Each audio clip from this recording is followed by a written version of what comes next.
그리스도 예수 안에 있는 자에게는 이라는 말씀의 제목으로 생명과 성령의 법에 대해서 여러분들과 오늘 말씀을 통해서 나누고자 합니다. 로마서 8장의 위치는 복음 중에, 성경 중에도 복음 중에 복음이며 그리고 로마서 전체에서도 가장 빛나는 황금장이라고 불립니다. 이 로마서를 보면 이 목사님이 어떻게 신학을 했고 어떠한 교단과 어떠한 신학의 체계에서 공부한 분인지 들어보면 알아요. 로마서 8장이 기준점이에요. 장로교 목사님은 로마서 8장을 이렇게 설교하고 순복음 목사님들은 이렇게 설교하고 어떠한 목사님들은 이렇게 설교하는데 여러분들이 오늘 로마서 8장의 이 메시지를 통해서 그리스도인이라면 어떻게 살아가야 되는지를 여러분들이 살펴보시고 정말 주님이 여러분들을 빗대시게 순금처럼 사용할 수 있는 믿음의 그릇들로 오늘 말씀의 진리를 여러분들 영혼에 담뿍 담으시고 한 주간을 승리하며 살아가는 그런 성령 주일의 한 주간이 되시기를 주님의 이름으로 축원합니다. 사도 바울은 로마에 있는 교회를 향해 서신을 보냅니다. 우리가 삼위일체 하나님을 왜 믿어야 하고 그리고 어떻게 구원받아야 하는지를 복음을 지금 선포하고 있는 거예요. 교회 내에서 유대인 성도들은 율법적이고 형식적인 신앙에 얽매여 있었고 그리고 이방인 성도들은 비율법적이고 자유분방한 신앙에 빠져 있었다는 거죠. 사도 바울은 로마에 있는 교회의 소식을 듣고 나서 왜냐하면 사도 바울이 로마에 있었던 게 아니기 때문에 로마 교회를 향한 소식을 듣게 되죠. 그리고 편지를 쓰게 됩니다. 어떠한 소식을 듣게 되었냐면 유대인과 이방인 사이에 대립과 분열이 그렇게 일어나고 있고 또한 로마 교회가 정말 작은 가정교회로 시작해서 공동체들이 모여서 그렇게 힘겹게 믿음을 지켜나가고 있는 그러한 작은 공동체가 성장하는 것이 너무나 사도 바울의 마음에는 너무 아름다웠던 거예요. 왜냐하면 사도 바울이 전도해서 세운 교회 아니에요. 오순절 성령 강림 이후에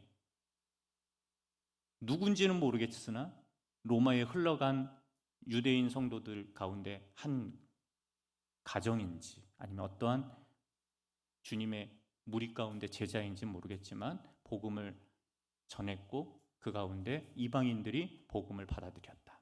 그리고 나서 그 이후에 믿음의 성장을 로마에서 했던 브리스가 그리고 아굴라 부부, 그죠?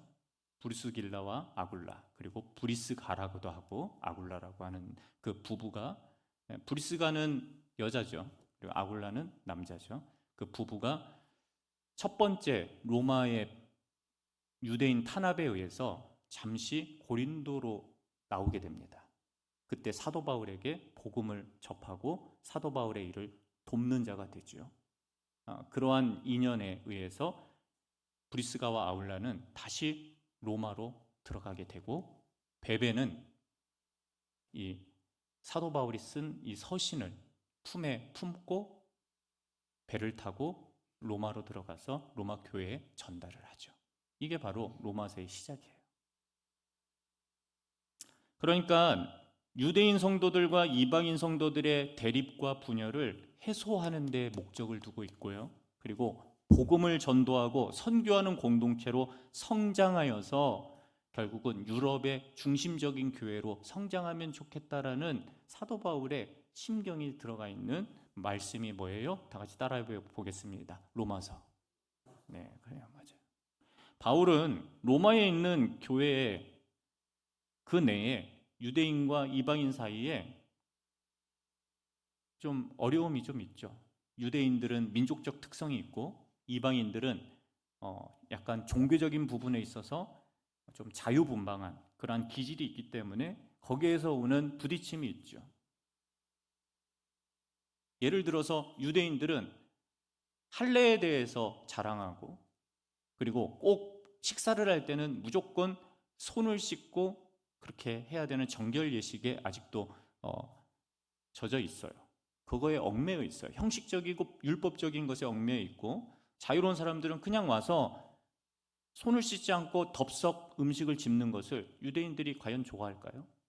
우리 교회 안에도 그런 분들이 있잖아요. 그죠? 깔끔하게 막.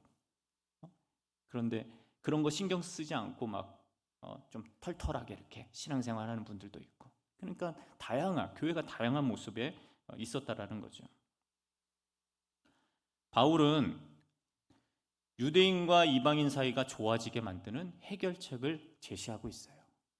로마서 8장에는 그러한 해결책이 들어가 있는데, 바울은 유대인이나 이방인이나 상관없이 온 성도에게 성령 안에서, 성령으로 말미암아, 성령을 따라서 성령 충만할 것을 지금 권면하고 있는 거예요. 여러분 믿으십니까? 네. 민족적이고 사회적이고 과거에 먼저 믿고 나중 믿고 뭐가 됐고 지금 안 되었고, 그것이 중요한 게 아니라 성령 안에서 우리 대원교회가 온 성도가 성령 충만할 것을 지금 사도 바울은 이 목사의 입술을 통해서 여러분들에게 메시지를 전하고 있다는 사실을 여러분 믿으시기를 바랍니다. 그래서 우리 교회가 로마서 8장의 뜻에 따라서 온 성도가 성령 충만한 교회. 이 비전이 쉽게 나온 거 아니에요. 문구 하나 정말 다듬어서 만들어낸 거예요. 그리스도 예수 안에 있는 자에게는 영적인 해결법이 있다. 신앙과 삶의 문제를 해결하는 방법이 무엇인지에 대해서 오늘 본문을 중심으로 살펴보기를 원합니다. 1절과 2절 말씀 다 같이 읽을까요? 그러므로 이제 그리스도 예수 안에 있는 자에게는 결코 정죄함이 없나니 이는 그리스도 예수 안에 있는 생명의 성령의 법이 죄와 사망의 법에서 너를 해방하였음이라. 너를 자유하게 했다라는 말이죠. 처음으로 묵상할 내용은 무엇인가요? 우리 함께 따라해 보겠습니다. 그리스도 예수 안에 있는 자는 결코 정죄함을 받지 않습니다. 1절 말씀에 정죄함이 없나니, 이 말은 무슨 의미일까요? 죄와 심판이 없다, 실패와 좌절이 없다, 이런 의미를 갖고 있지만 더 중요한 영적인 의미를 담고 있어요. 이 말은 사람의 마지막 결과가 죄의 심판이 아니라 하나님의 은혜와 축복임을 지금 선포하고 있는 거예요. 여러분 믿으십니까? 우리의 끝이 죄의 심판이 아니라 뭐라고요? 하나님의 은혜이다, 하나님의 축복이다, 이것을 전하고 있는 것입니다. 성도는 예수 그리스도를 믿음으로 말미암아 구원을 받죠. 아멘 안 하시네요? 여기에서 어디에 아멘을 해요, 여러분들? 여러분, 목사가 여러분 설교를 하면서 여러분 믿으십니까? 믿습니다, 이렇게 하는 거는 여러분에게 아멘을 유도하는 거지만, 정말 핵심 진리와 말씀을 딱 선포했을 때 여러분의 마음에 아멘 이렇게 나오는 그러한 신앙생의 모습이 보여야죠. 기독교의 핵심의 교리가 뭐예요? 예수님을 믿는 자는 하나님의 자녀가 되는 자격을 얻습니다. 이럴 때 크게 아멘 나와야 되는 거예요. 그리고 성도는 예수 그리스도를 믿음으로 말미암아 구원을 받습니다 라고 했을 때 아멘 이렇게 나와야 되는 거예요. 예수님을 믿는 사람은 축복을 받습니다 하면 아멘 하죠. 여러분, 제가 누누이 얘기하지만 축복 메시지를 전하고 축복 성경을 읽는다고 해서 축복 주지 않아요. 하나님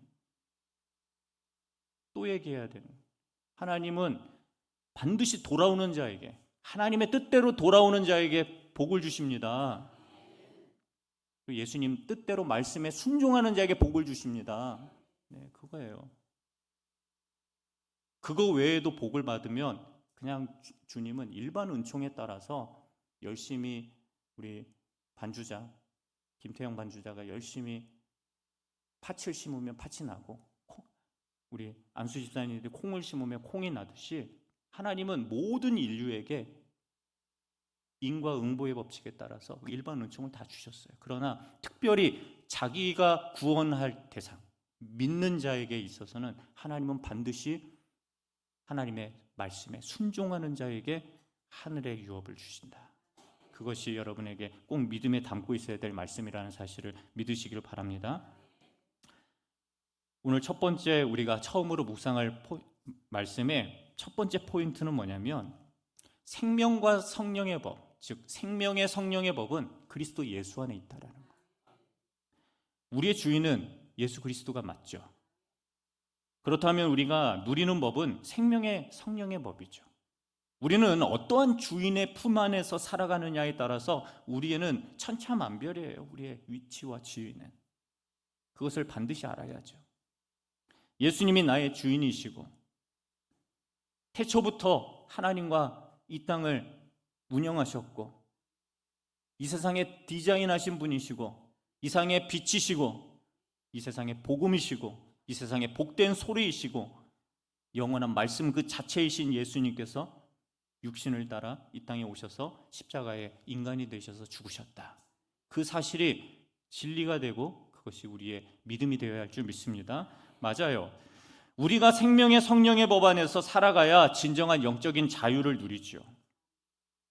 사도 바울은 결코 정죄함이 없는 법에 지금 말씀하고 있는 거예요. 결코 정죄함이 없는 법. 그리스도 예수 안에 있는 자만이 죄의 용서를 받습니다. 바울은 로마서 8장에서 성령을 통한 새로운 삶을 지금 노래하고 있는 거예요. 자랑하고 있는 거예요. 여러분, 예수님을 믿었으면 성령 은혜 안에서 여러분 새로운 삶을 살아가십시오. 그것이 여러분에게 복된 길이요 축복을 받는 길이라는 사실을 왜 모르십니까? 여러분, 생명의 성령의 법에 따라서 예수님 안에서 거하는 믿음의 사람들이 되십시오라고 오늘 로마서 8장에서 노래하고 지금 찬양하고 있다는 사실을 여러분들이 믿으시기를 바랍니다. 생명의 성령의 법이 그리스도 예수 안에 있는 자에게만 적용된다는 거예요. 성도 여러분, 예수님이라는 참된 주인을 만나면 성령 안에서 참된 자유를 누리게 돼요. 그 사실을 믿는 자에게 오늘 복이 임할 줄 믿습니다. 두 번째 포인트는 뭐냐면 죄와 사망의 법은 그리스도 예수 밖에 있다는 거예요. 그리스도 예수 밖에. 유명한 헬라 철학자, 그리스 철학자였던 아리스토텔레스도 여러분 사회 문화의 굴레 속에 그도 아무리 똑똑하고 유능하고 존경받는 인물이라 할지라도 그 당시의 고대 사회의 사회 문화 속 그리고 이념 속에 구속되어 있는 그의 머릿속에서 노예에 대해서 뭐라고 지칭했는지 보세요. 노예에 대해 살아있는 재산, 살아있는 도구라고 지칭했습니다. 그렇죠? 노예에 대한 개념이 200년 전만 해도 인류에 가득했어요. 조선은 아니에요? 그죠? 미국 남북전쟁 당시에 노예에 대한 부분도 해결되지 않아서 맨날 싸우고 내전이 일어났고, 그죠? 그런데 이미 우리 예수님은 이 세상에 살고 있는 모든 노예들에게 너희는 자유인이다라고 선포하셨어요. 그게 예수님의 진리예요. 복음이에요.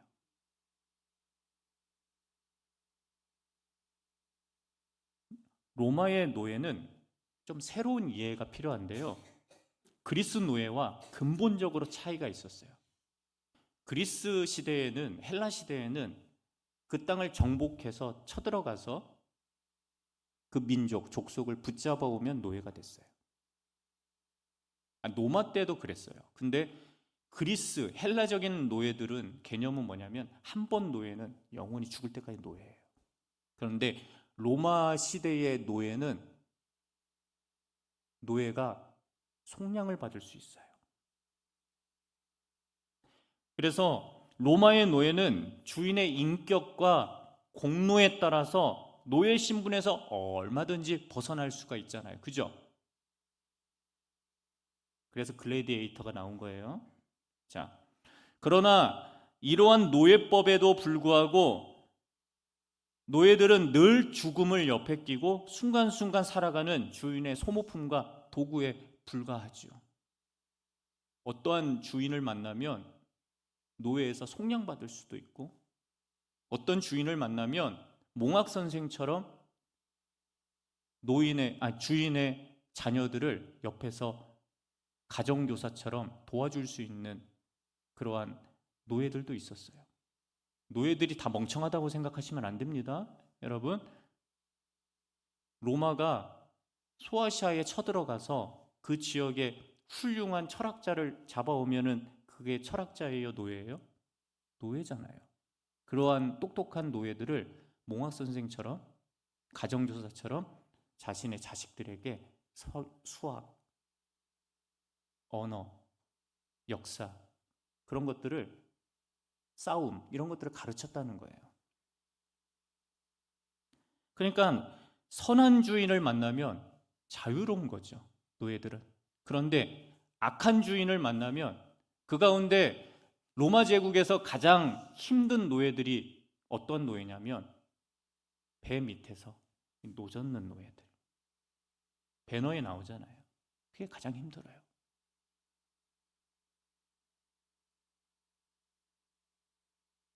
그리고 가장 비참한 노예들은 콜로세움과 같은 곳에서 글래디에이터와 싸우게 만드는, 그래서 살아남으면 자유를 주고 살아남지 못하면 그냥 죽는 것. 그게 노예의 신분이죠.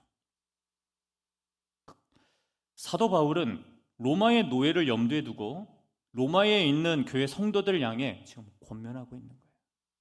사랑하는 여러분, 대부분의 로마인 교회는 어떻게 구성되어 있냐면 일부 유대인, 그리고 로마 제국에서 노예에서 속량받아 자유민이 된 사람, 평민들, 그리고 대부분이 노예들이었어요.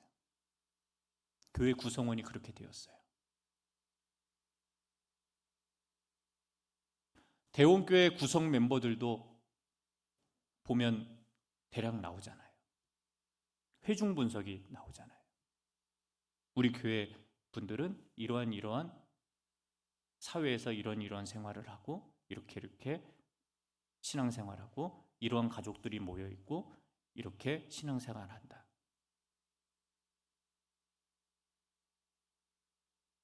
그래서 성도들은 이러한 로마의 노예법에 적용받는 인생이 얼마나 고통스러운지 잘 알고 있어요. 왜요? 본인들이 노예를 겪었고 아니면 노예이니까. 그렇다고 일부 자유로운 유대인들도 편했어요? 아니에요. 타국에서 살아간다라는 것이 나라 잃어버린 유대인들이 디아스포라로 로마 제국으로, 소아시아로, 그리스로, 지중해 연안으로, 북아프리카로 흩어져서 살아가는 유대인들이 얼마나 비참했게요. 그게 달한 게 독일 제국의 히틀러 시대 아니었습니까? 그렇잖아요.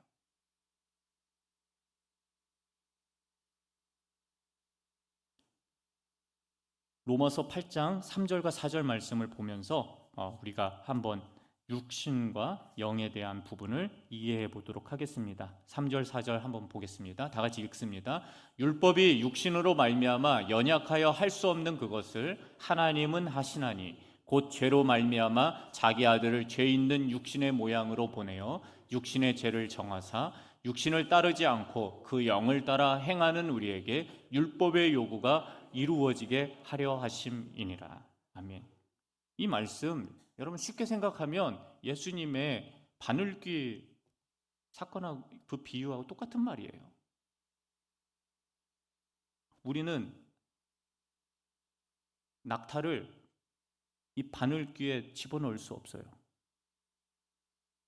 집어넣을 수 있는 분 계셔요?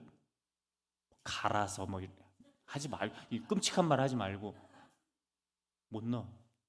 그런데 바늘귀 문에 들어가는 그 비유를 제가 설교한 적 있잖아요. 누구는 가능하셔요? 하나님은 가능하죠. 하나님은 불가능이 없으시니까. 예수님의 구원이 우리에게 불가능을 가능케 하신 구원의 은혜라는 사실을 바늘귀 비유에서 예수님이 성도들에게 비유하신 거예요.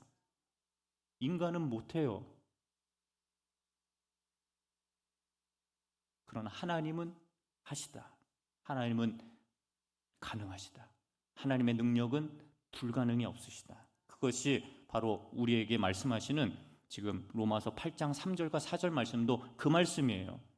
로마서 8장은 생명의 성령의 법과 죄와 사망의 법을 비교하고 있는데, 로마서 7장까지, 1장부터 7장까지는 사도 바울은 유대인은 율법에 의해서, 이방인은 양심에 의해서 모두 하나님의 심판과 율법의 저주 아래 정죄를 받는다.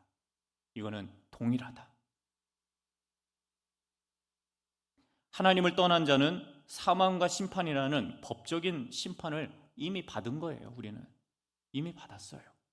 성도 여러분, 그리스도 예수밖에 있는 사람은 죄와 사망의 법에 묶여 결코 구원의 문을 열 수 있거나 구원의 삶을 살 수 있거나 무슨 다른 종교를 의지해서 우리가 생명을 보장받을 수 있는 그러한 일이 없어요. 하나님은 이미 인간을 죄로 사망한 존재로, 심판받을 수밖에 없는 존재로 이미 사망 선고를 내리고 시작해요.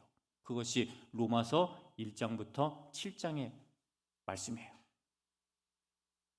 그러면 우리 정말 불쌍한 존재예요, 하나님? 아니에요. 하나님이 8장부터 축복을 열어놓으세요. 하나님의 은혜를 열어놓으세요. 그것이 오늘 말씀에 기록이 되어 있는 거예요. 5절로부터 6절 말씀 다 같이 띄워주시면 읽겠습니다. 다 같이 한 목소리 읽습니다.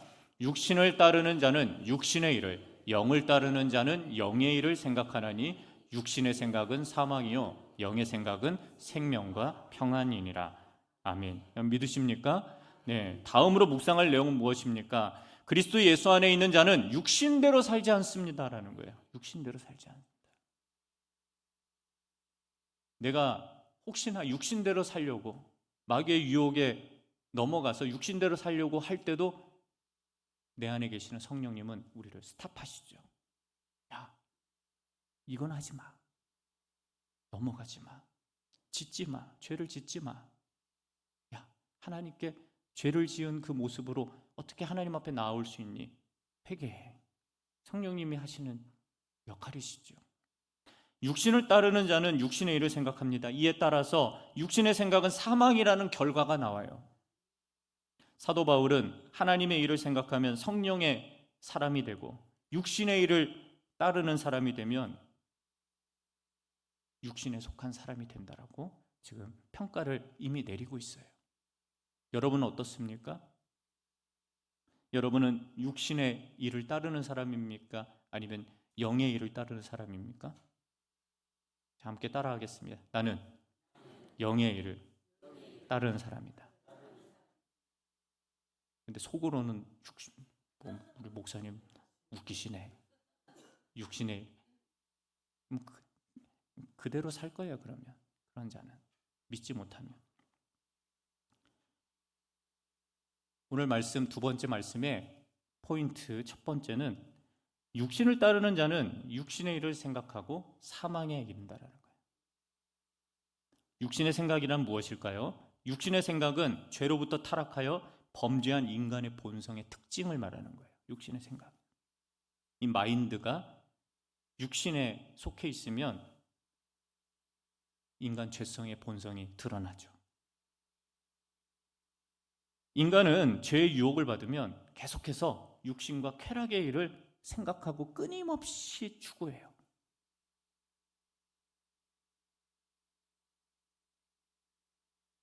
그것이 인간의 본성이에요.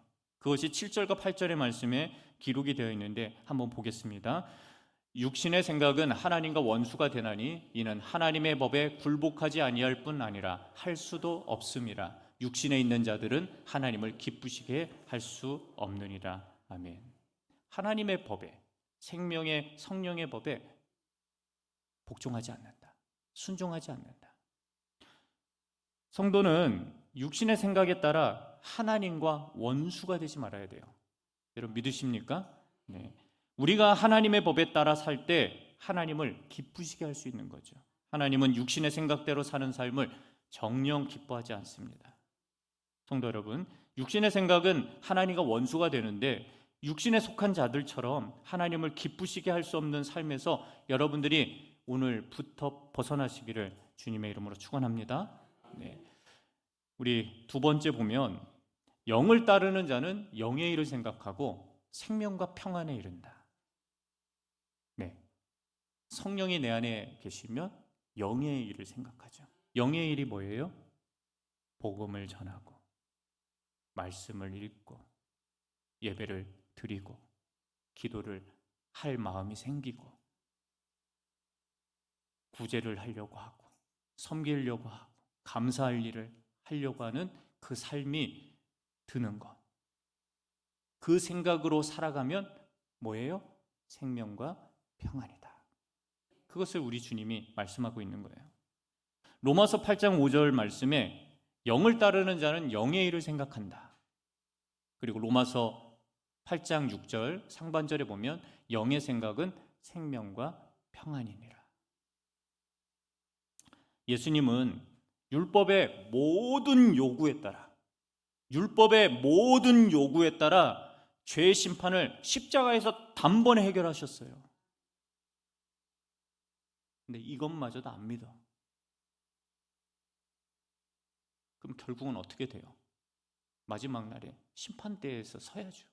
이 사실만, 이것도 안 믿으면, 이것도 안 믿는 성도가 있으면 그거는 해결 불능이죠. 하나님은 독생자를 죄에 대한 희생제물로 보내셨고 십자가에서 죽으심으로 제 완전한 대가를 지불하셨는데 이것마저도 인간이 거부했어요. 우리 예수님은 십자가에 못 박으셨잖아요. 누가요? 유대인들이 못 박았지만 그 유대인들이 못 박은 게 아니라 우리가 못 박았다는 얘기예요. 예수님이 십자가에서 단번에 이루신 복음을 믿는 것이 영을 따르는 자이고 성령의 일을 생각하는 사람이다. 그것을 오늘 사도 바울은 여러분들에게 말씀을 전하고 있는 것입니다. 예수 그리스도의 십자가 구원을 믿는 사람이 성령의 일을 따르는 사람이다. 성도 여러분, 성령의 생각은요, 예수님이 십자가에서 이루신 이 구원의 은혜를 통해서 우리에게 주신 생명과 평안을 늘 생각하면서 죄의 영향력을 거부하고 성령 안에서 내 마음의 참 자유와 이 하나님의 말씀을 순종하려고 하는 이 마음에서 자유로운 사람. 이걸 뒤집어 보면 강단에서 주의 말씀을 선포하고 목사가 이러한 것들을 이야기할 때 순종이 아니면 복종이라는 마음도 생겨야 되는데 아니야, 안 해. 목사 당신의 생각은 인간의 생각이니까 내가 거부하고 나는 집에 가서 성경만 읽을래.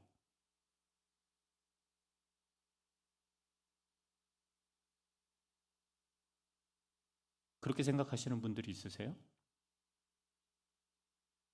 여러분, 성령 안에서 참 자유를 누리려면요, 하나님 앞에 순종하면 자유를 누려요. 불순종하면 지옥이에요. 그거는 하나님 안에서는 하나님의 말씀과 하나님 성령 안에서 자유로운 삶을 살고 싶으면 하나님 말씀에 순종해야 돼요. 하나님 말씀에 순종하지 않으면 하나님과 화평이 깨져요. 하나님과 점점 멀어져요. 내가 죄를 지으면 하나님께 돌아올 수 있는 구멍을 만들어야 되는데 그것마저도 다 차단해버리면 결국은 점점점 하나님과 멀어지는 거예요. 그게 죄의 본성이에요. 이제 9절과 10절 말씀 다 같이 읽어보겠습니다. 9절과 10절입니다.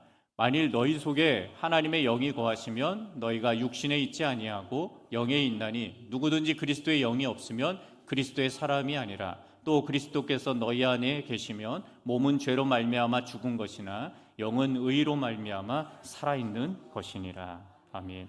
마지막으로 묵상할 내용은 무엇일까요? 다 함께 따라할까요? 그리스도 예수 안에 있는 자는 성령님께서 거하십니다. 네. 그리스도의 영이 없는 자는 성도가 아니에요. 성도라는 말 자체가 거룩한 무리. 우리가 그리스도 안에 거하면 성령을 따르는 사람이죠. 내가 하나님 말씀에 불순종하거나 하나님 영이 없는 자는 이렇게 생각하면 돼요. 한번 따라할까요? 교인, 등록한 교인. 성령에 따라 하나님 말씀에 순종하는 사람을 뭐라고 하냐면 성도. 달라요. 그죠? 다른 거예요. 개념 자체, 영적으로 완전히 다른 거예요. 여러분, 어디 동아리에 들어가면 뭐라고 불려요? 회원. 내가 그거예요. 하나님 말씀의 뜻에 순종하지 않으면 그냥 회원이에요, 회원. 근데 성도라는 말은 여러분, 무게감이 달라요. 구원받은 사람만 받을 수 있는 용어예요. 저는 성도 말고 집사 주세요. 저는 성도 말고 장로 주세요. 여러분, 성도에 대한 가치를 몰라서 하는 말이에요. 여러분, 그리스도인이란 말을 정의하면 더 이상 육신에 속하지 않고 그리스도 안에 거하겠다고 맹세한 사람을 그리스도인이라고 하는 거예요. 그리스도 안에 있는 자는 성령을 따르는 성도가 되는 것입니다. 왜냐하면 예수 그리스도를 믿는 자는 성령이 그의 안에 임하시기 때문이에요. 우리 마지막 묵상 포인트 가운데 그 첫 번째는 한번 따라해 볼까요? 성령님이 없는 자는 그리스도의 사람이 아닙니다. 네, 너무 단도직입적으로 말씀드렸나요? 성령님이 없는 자는 그리스도의 사람이 아니에요. 근데 맞아요. 핵심이에요. 로마서 8장 9절에 누구든지 그리스도의 영이 없으면 그리스도의 사람이 아니라. 제 말 아니잖아요. 그냥 성경 그대로 제가 가지고 온 거니까. 우리 안에 성령이 없으면 우리 육신은 죄로 이미 죽은 존재예요. 사도 바울은 로마에 있는 교회를 향해 편지를 적으면서 보냈어요. 우리 지위가 그리스도 예수 안에 없으면 죄의 노예라고, 마귀의 종이라고. 로마의 기독교인 대다수가 노예로서 로마법에, 노예법에 제한받는 것 다 알고 있어요. 누가요? 로마인의 교회 성도들이 다 알고 있어요. 왜냐하면 자신들은 노예이기 때문에, 그리고 노예에서 속량받은 자유민이기 때문에 노예가 어떠한 제한이고 어떠한 존재인지 그들은 다 몸소 겪었던 사람들이에요. 그런데 거기에다 대고 불을 지르네요. 사도 바울이. 김필중 목사처럼 여러분들에게 불을 지르고 있는, 뭐냐면 너희는 노예야. 죄의 노예야. 그걸 들었을 때 마음이 아팠을까요? 김필중 목사 말 못 듣겠네. 이렇게 평가했을까요? 아니에요. 맞아요. 우리는 죄의 노예예요. 그러면 용서받을 길이 없나요? 그것이 로마서 7장이에요. 오라 나는 공고한 사람이로다. 죄와 사망의 법에서 나를 해방할 자 누구냐? 그것이 로마서 7장의 메시지 아닙니까?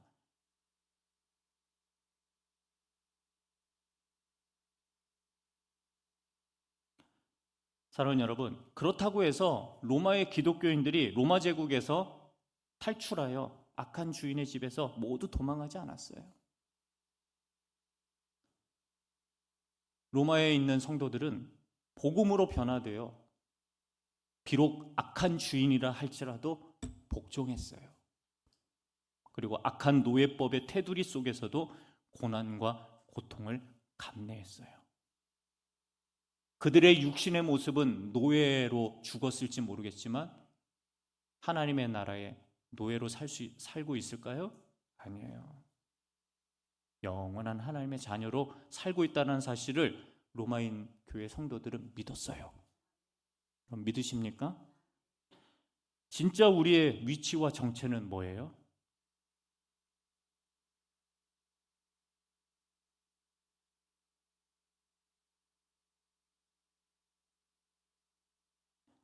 우리의 진짜 위치와 정체는 뭐예요? 우리는 그리스도 예수 안에 있는 자요, 하나님의 영을 받은 하나님의 자녀라는 사실을 여러분들이 확고히 믿으시기를 주님의 이름으로 축원합니다. 네. 주일 일부 때 했던 거 안 하려고 했는데 여러분 한번 올려보시겠어요? 이거? 자, 주먹 얼굴 가려보세요. 이거 왜 가려요?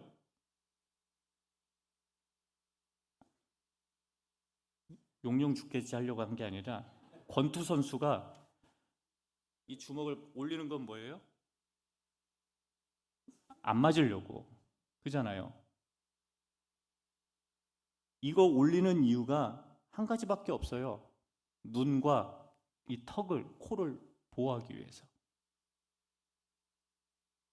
우리가 하는 모습이 이 가드 올리고 믿음의 방패 붙잡고 하나님 말씀 들었으면 그 말씀으로 순종해서 세상을 살아가려고 해야 되는데 이거 내리고 다녀.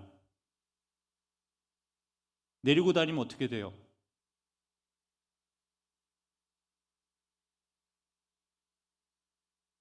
카운터 펀치 맞아서 그냥 기절을 해버려요.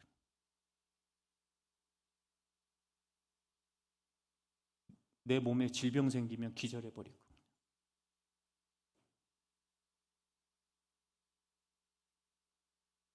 경제적인 어려움, 문제 생기면 기절해버리고.